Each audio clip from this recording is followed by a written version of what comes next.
some years ago, I did one of those worksheets where you answer some questions and figure out what your core values are. And I was a little bit surprised that freedom came up as my #1 core value. And I guess I would have thought that it would have been love or creativity, and those were very high on my list, but freedom was my #1. And I've been thinking about that again lately. I've been just noticing in my own energy field and my own emotions, just noticing lately how resistant I am to control and control mechanisms, how much I cannot stand to be controlled or to be told what to do. It's just a part of me. It's a part of my personality. And when I go back in my memory, all the way back to my earliest memories, I find this quality, both in what I can remember, what I remember sensing and thinking when I was very, very small, and also, in the stories that people tell you about, that your family tells you about you, about how you were. I can remember from such an early age, like basically being a baby and feeling restricted, like this desire, this impulse to be independent, to have freedom, to not be controlled, to not be told how to do things or what to do, what I should want. And it's no reflection at all on my family or even in the communities that I was in. It really is natural. It's like this natural part of my personality. Tracy often says to me, I've never known anyone in my life who doesn't like to be told what to do more than you. And it's true. I can't stand it. I've mentioned here before, I've told you before that I don't like unsolicited advice.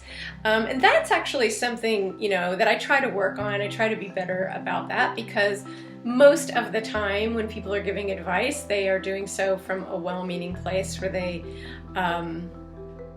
are trying to help and trying to be helpful. And of course, sometimes it is very helpful. We often have blinders on in different areas of our own lives, and so it's helpful to have advice from other people, but I have just such a knee-jerk reaction to being told what to do. And I think I went through different phases of my life with this. When I was a young woman, it was kind of a fire that burned in me, and I didn't really care about what other people thought about it. Like I was just I was going to just blaze this trail of my own life and live the way I wanted to live and look the way I wanted to look. And like, for instance, I remember when I dyed my hair pink, and this was back before, I think it's a little more common now to see that. But at that time and in this community, it wasn't very common. And I remember when I did it, and I remember people staring in public, and it was like this oddity that I had this pink hair. And I remember this attitude that would sometimes come back from people that, oh, you're just doing that to try to stand out, or you're just doing it to try to rebel, or you're trying to, I don't know, like there's some weird motivation for wanting to have pink hair, when the truth was, I thought it was beautiful. I saw this color, this dye, flamingo pink, and I thought, that is a reflection of me. Like I would feel like myself if I had this flamingo pink hair. It had nothing to do with other people or trying to make a statement to other people or anything like that. But that's just one example of where in culture and in society there are these really tight controls about how you're supposed to look, how you're supposed to live, what you're supposed to do, the kind of work you're supposed to do, these expectations that people have on your life. And I just have never embraced those. So when I was younger, when I was, just being a young woman, I think I was more able to just kind of be myself anyway and push against it and just like, this is who I am. And then, you know, I've gone through phases as I've gotten older of trying to soothe that part of me down or smooth it down, to try to get along better and not stand out and not, you know, be so fringy or rebellious, I guess. And I think what I'm feeling now, as I move into what I think of as the best time of my life, this time right now is, yeah, no, I don't want to fit in. Like, I want to fit in. I want that sense of belonging. I like being part of community, and I want to have friendships and cultivate relationships, and I don't want to cause problems for anyone, but I also don't have any desire to allow myself to be controlled by outside forces, or to tame myself down or pretend to be something I'm not, or hide pieces of me. That seems weird and pointless. And part of my desire for freedom, of course, is financial. Part of the reason why I have spent so much time in my life thinking about money and thinking about ways to open up streams of revenue in my life is because money does mean freedom. I mean, if you have the money to work and live the way that your heart desires to work and live, that feels good. That's a good thing. That's a thing I want.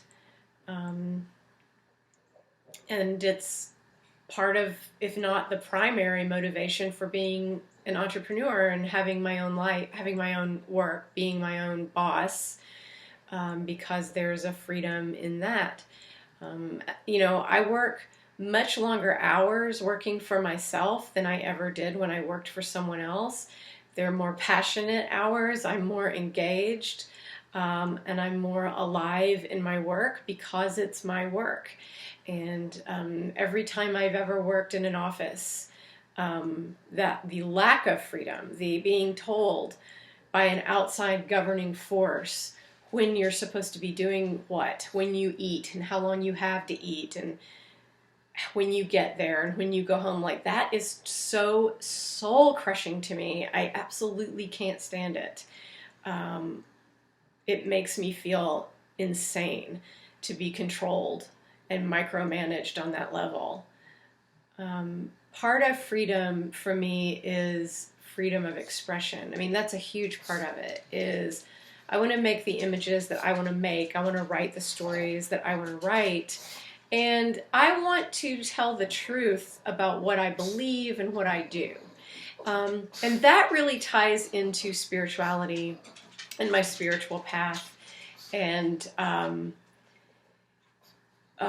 religion to a certain degree, because I've chosen to be in a religious community. I've chosen to belong to a church, to go to a church, to be in a spiritual community with other people, knowing full well that I'm not necessarily believing everything that the people in that community with me are believing, and knowing that some of the things I believe and do and assert and practice, some of the people I'm with in that community probably would not approve of, or would, you know, think differently about those things.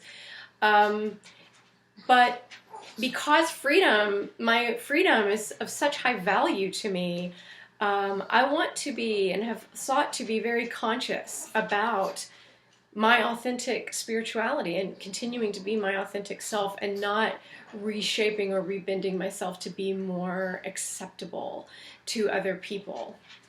I'm not a huge fan of dogma wherever I find it, whether it's in the spiritual, not religious world, or in religion. It's something that I notice that a lot of times people who don't participate in religion will often say that the reason is because of dogma. And yet I find just as much dogma in the New Age spiritual world as I do in the church. You know, there are these beliefs or these ideas that it just seems like the expectation is that you will hold these ideas. Like, the manifesting in the law of attraction, for instance, or there are other things too that come up that just get, presented as like, well, here's the truth, and you have to believe in this truth. And I'm not a big fan of that kind of thing in any form, wherever I find it. Because I just feel so strongly, have always known, like my truth is in my heart. And all of the answers that I'm ever looking for, the wisdom, the things I need to know, my yes or no answers, that's all in my heart. My heart is a sanctuary, it's a compass. God is in there. That's where I meet with God. That's where I meet with spirit and my intuition and my guidance. And I love reading about theology and history and church history and spirituality and ideas and where these ideas come from and things that other people do. And I love all of that. But when it comes right down to it, at the end of the day, my relationship with spirit is very, very simple. It's exceedingly simple. It's just about being in love and being in my heart and letting love guide me. Thinking back over, these years of being in business, and I'm thinking about how I invented all these names for my work, like soul sparks or soul care sessions, or when really, what I'm actually talking about in a soul spark, it's an intuitive reading. It's an intuitive reading. That's what it is. Reiki is Reiki. It's energy healing. And I wonder about my desire that to rename those things, to give them a new name, to give them like a new doorway to walk through. And maybe what's better there is just to be, very plain spoken about what it is and not try to reshape it into something else. One of my stumbling blocks, like the thing that has just dogged me, is trying to write website copy, trying to write marketing copy, and the untold courses and ebooks and blogs that I've read and coaches I've worked with, and trying to figure this out. How do I write a bio? How do I write a description of my work that communicates what I wish to communicate with a reader who stumbles across, and finds my website? And it's been so hard for me. And I change it all the time because I can't seem to communicate what I wish to communicate. And it occurs to me this week, the things that work for other people just don't work for me.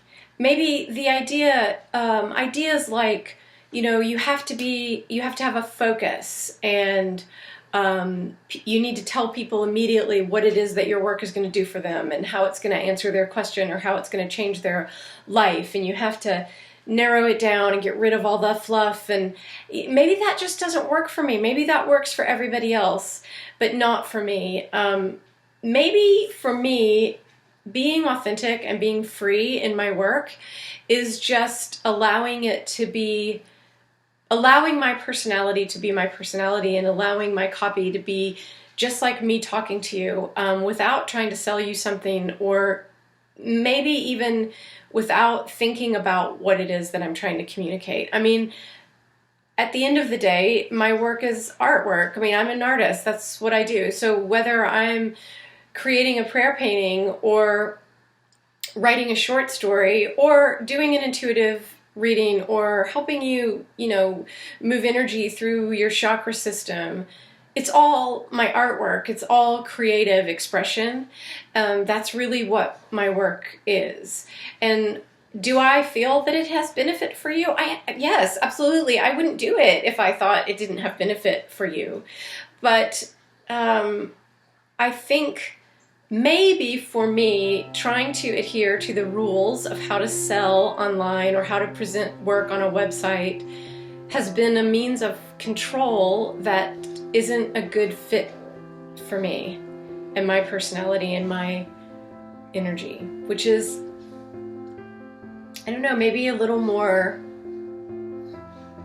Well, I will say this. I think what I feel now in my 50th year of life is a desire to reconnect with some of that wildness that I felt when I was 20. That wildness that I can't be put in a container, I can't be put in a box. Like, I am just me. And so what does that look like at 50? How do you be that in the world at 50? I think I would like to find out. And one thing that it definitely means is not choking back the truth or hiding the truth or pretending to be something or pretending to not be something, but just allowing myself in each moment to be known and seen and taking absolutely no responsibility for other people's responses or reactions to that. So my job, I believe, is to be kind and to be in a loving, grounded place and to share from that place and to intend to do no harm. But other than that, my job is to be me and be honest and not second guess how that honesty is going to be received by anyone else, whether it's an institution or an individual or a community.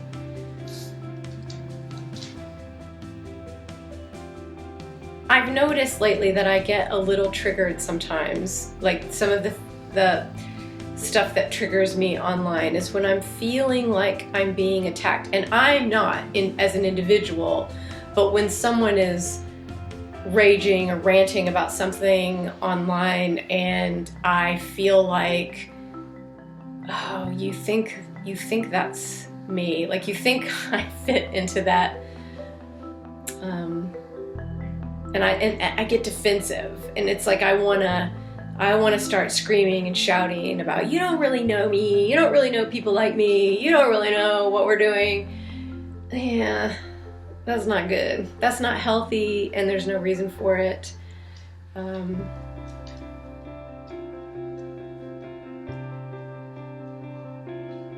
I think the other reason for knowing what your core values are would be happiness, because if you know what your core values are, then you can cultivate them in your life and feel better and feel happier and feel like this is a harmonious life. Harmony, my word for 2019. There it is. There's how I worked my way around to it. I would love for my life to feel more harmonious and to feel like my connections to other people are harmonious and that my work is in harmony with my soul, which I do feel that. That my relationships are in harmony, and yeah. So freedom is what I'm thinking about this week and how to cultivate it.